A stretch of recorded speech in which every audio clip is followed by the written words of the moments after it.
Welcome. In this video, we'll be exploring the recent trends in the Australian housing market, and the implications of the pandemic on the property market in Australia.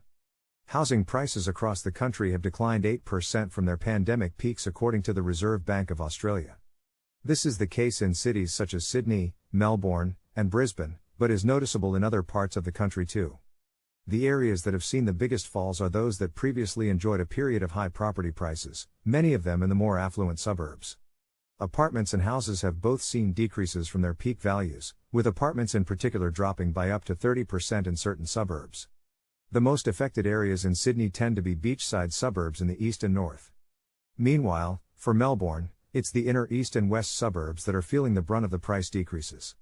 Interestingly, other cities such as Perth and Darwin haven't seen rising home prices in recent years, so they haven't experienced such sharp falls. The interesting fact is that many of the most expensive areas overshot their usual fair value due to the pandemic and have now come back down to a more regular market value. The 15% of homeowners who can't refinance due to not meeting lending standards are also at risk of being forced to sell, which could depress prices further. Mortgage belts such as those containing first home buyers and lower income households have historically seen more financial stress, but during this downturn, it's the outer fringe markets that have had better stability relative to more expensive markets. Whether this holds up in the long term, however, is yet to be seen. That's it for this video. Let us know your thoughts on the Australian housing market in the comments below.